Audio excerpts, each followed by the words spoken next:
Hello, I'm Prakriti Shanai, an artist and art educator.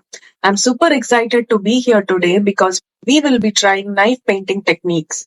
I will also share some neat tricks to use your canvas and how to store them without occupying a lot of space. I hope you're ready and as excited as I am to create this minimalistic flower painting using knife painting technique.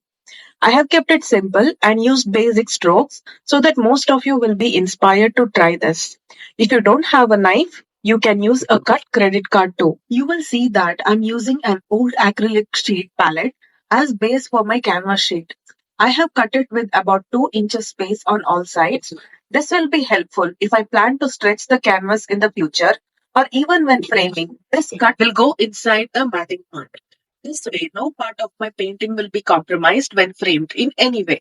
Since I don't have any display plans for this at the present, I'm roughly securing it over this sheet firmly with the help of masking tapes. UV Arts, an official distributor of Himi products in India, has a wide variety of their art supplies. Here are some variants of acrylic mediums available, and they have many more. Here is a Terra round palette also by Himi. It has a sturdy back and is easy and lightweight to use. I will be using this brush set from Himi. They have 9 brushes and are very nice on canvas. The palette I used for backing is of 12 inches by 12 inches, so my artwork also will be 12 by 12 inches. Let's start sketching. So this will be the branch. Make sure it's not very straight and has slightly bumps. This is where our flower will be, and I'm drawing a oval shape. This will be the measurement or diameter of the flower. We'll have some leaves here, and let's try to keep it as real as possible. So I'm going to make some jagged lines for the leaves, and I'm also adding this upturned part for each of the leaves so that it looks more real. In the same way, we will draw some more leaves. I'm also drawing some more leaves in smaller size to show new growth. In this painting, the focus is all on the branch and the flower. So I won't be adding any background element. So we will just keep it as some plain blending of some colors to complement the flower. Let's start with the flower. If this is the center point, then draw a small smiley shape right below it. And we will start drawing the petals as shown within the circle or the oval that we have drawn. Notice that I'm drawing some overlapping petals as well. We will add shadows here so that we can create depth and add more realism to this flower.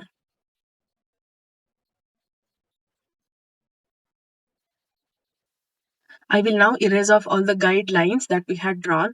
Although it's not impacting the final painting, this will help me in understanding the shape when painting around it.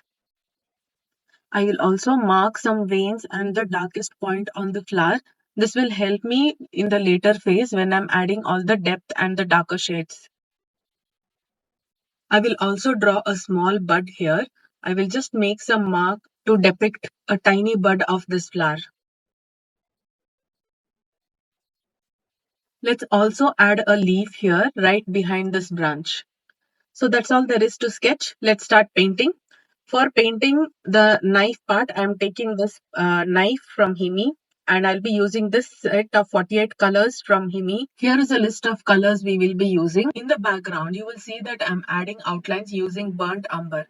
You can add a thin watered down paint over the leaves and branches. I haven't added any lines for the flowers because I will be painting white on this and I don't want any of the lines showing through.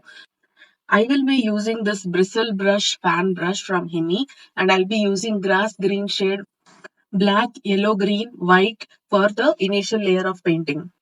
I want to keep this area around the leaves and the area around the flowers darker so that this will look more bright in the end. And the remaining parts, I will add some lighter colors to contrast. I start by applying black color on the sides. Next, I'll be using grass green, which is the next darkest shade that we will be using. So similarly, add all the different colors as you see. Now, what you have to notice is I'm not using any water or washing my brush between the switching shades because I don't want this to get watery. We want acrylic paints to stay as thick as possible. And I'll be wiping on the rag whenever I'm choosing a lighter color. So you can do the same method to get vibrant shades. As decided, I'm creating darker shades around the leaves and lighter as we go away from it. We will be following the same pattern around the flowers as well.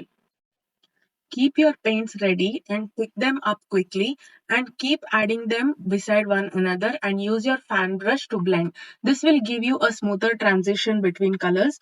Alternatively, you can use an oval mop brush or a makeup brush to blend. If you don't have both of these, feel free to use your fingers to blend. They give very beautiful results. Notice that you can still see some brush marks and you can still see the canvas through the paints. So I will be going over this in another one or two layers until I see that the layer is thick and I cannot see the canvas or the grains of the canvas through the paints. Acrylic medium is all about layers. We need to have a smooth finishing. Hence, we need to add as many layers until you're satisfied with the smoothness and the finishing of painting. I generally try to keep the edges of the painting dark so that the focus is more on the center object, and this gives a vignette feeling to the painting. And this is how the final layer will look. I'm going to apply the last layer. Since it's a repetition of what we have done, I have skipped that part, and this is how the final background will look. Moving on, now we start on the main topic of today's painting. These are some examples of different textures we can create using a knife. I have created different wall textures in this painting. This was done in one of my classes. This also was done in a class, and we have given a textured background to this food illustration. Similarly, we will try today's bark painting using the knife. So these are the different browns that I will be using for the painting. I'll show you two methods of painting using a knife. First one is where we will add different colors like this, and we'll use the knife. Start mixing the paint horizontally as shown. We don't want all the colors to mix at once. We want it to be in different streaks as shown. Start applying them like this. You don't have to worry about what colors goes where and what direction the knife must move. Just start applying and filling in all the parts of the branch. This method where we apply different colors and blend horizontally is mostly useful for thin branches and where you can pull your palette knife vertically down. Now, this another method that I'm repeating here is I'm directly picking different colors using the knife and just applying it wherever I want in different shades. Now, your knife will help you to blend the colors in such a way that it looks more organic and realistic. I would like this top part to be in a lighter color, hence I'm taking yellow ochre and adding it on the top part and gently pulling it downwards. When painting with knife, it is ideal to use creamy acrylics like soft body or heavy body, and we cannot be stingy since we need them to form these layers and blend with one another. I'm adding burnt umber in darker regions where I want the shadow to be seen, yellow ochre for the lighter shades, and using burnt sienna in the shades where it has a mid tone. We will be repeating this process, so I'll slightly speeden up this process. Feel free to apply any browns around the flower and leaves and gently blend and push and pull your knife in such a way that it creates streaks and textures of bark over this part of the painting. If this is your first time using a knife, you will be surprised how versatile it is in using this knife. And after a little bit of practice, you will actually love using this and you will try to use this more and more in all of your works. Use lighter and darker browns to create contrast depth in your painting using your knife. Add different shades of browns here and there and blend it with your knife. For the final contrast, I'm using black color and I'm adding it in places where I think there will be the maximum shadow and then blending it with the existing brown colors. We lost all the lighter shade on this part, hence I'm going to reapply this color. With a little bit of practice with knives, you will know the difference and different textures that you can create using wet on wet or wet on dry techniques. Moving on, I'm going to take some white and cobalt blue. You can also use ultramarine blue and applying it all over the flowers. This is going to be the base layer. Why we do this is, this will give us the chance to use just plain white for the highlights. Now, if we apply white all over the flowers in the beginning itself, we do not have a color to contrast that white to give the highlights. Hence, we start with the bluer version of white. Now this bark part is dry. We are going to do some wet on dry texture.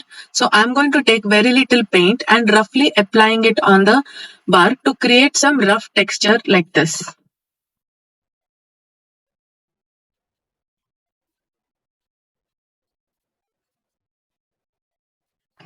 For the final detailing, I'll take a brush and I'll use black shade to create more shadows and some different lines that are there on the tree. We are done with the branch. Let's start with the flower. I'll draw this bud that we lost when painting the background. And I will shade it once again with some white. You can use white or you can use a gray or the blue shade itself.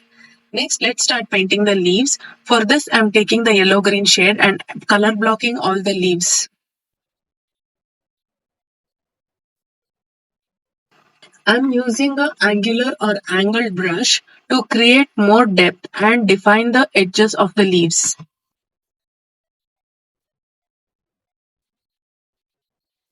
This shade is called Perfume Lily in Himemia set. You can use any yellow green to create the lighter colors. I'm adding the veins of the leaves as shown. I'll also be adding this lighter shade to the upturned part of the leaf as the back side of the leaf is generally in a lighter shade. Next, we'll take white and add all the highlights or the shine on the leaf. Similarly, repeat the process for all the leaves.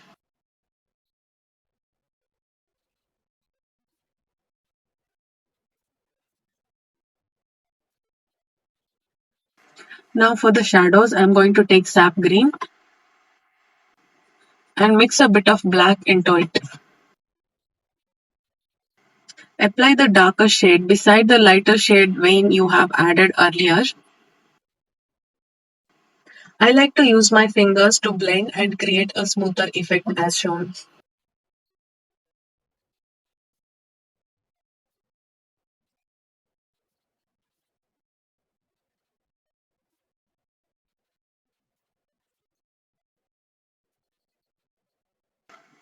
Now, for all opaque mediums, we go by the mantra make light lighter and dark darker. So that's what I'm doing. I have taken a more lighter green here and I'm adding more highlights to the leaves.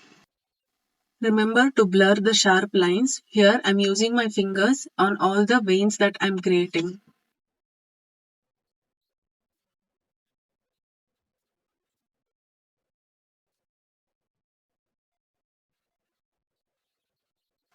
Next, I'm taking some burnt sienna to add the connectors from the branch to the leaves. Reapplying the highlights so that the leaves will stand out. Let us work on the bud now. Use any light green. You can mix white to sap green or light green to create the stem of the bud. For the next part, we will need white and gray color. You can mix white and black to create a gray if you don't have a ready-made one. For the second layer on this flower, I'm once again adding white. Since this white is slightly transparent, it's not very thick. Hence, it will show whatever color is there on the base layer. So I'm confident that this is not going to be a extra white or opaque white. So I'm applying another layer. Now, if your white is very opaque, I suggest you mix a bit of blue to it and apply as the second layer. Now next up, I'm going to take the gray and I'm going to add the shadows and the veins in between the flowers. We will add gray color on this side, on the lower side of the petal to show the slight bend in the petal that are on the front side.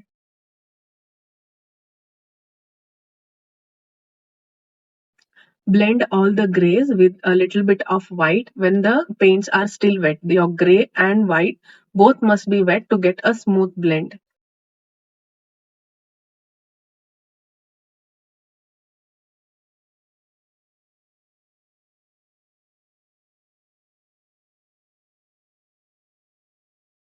Here I'm darkening some parts of gray.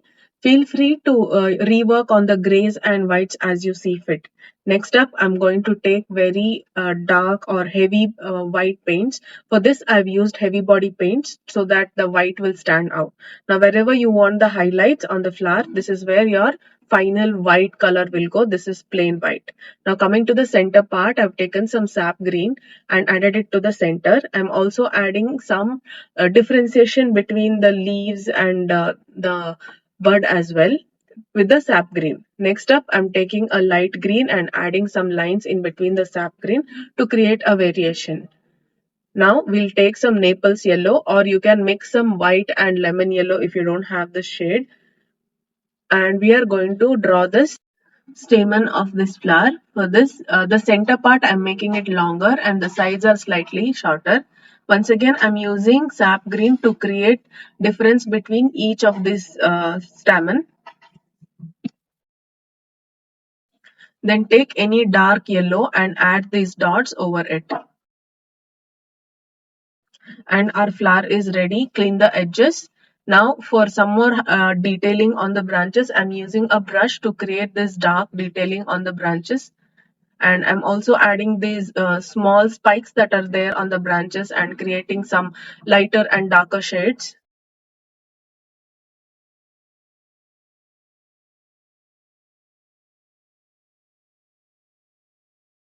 Adding some more highlights to show that this part has more light compared to the other parts.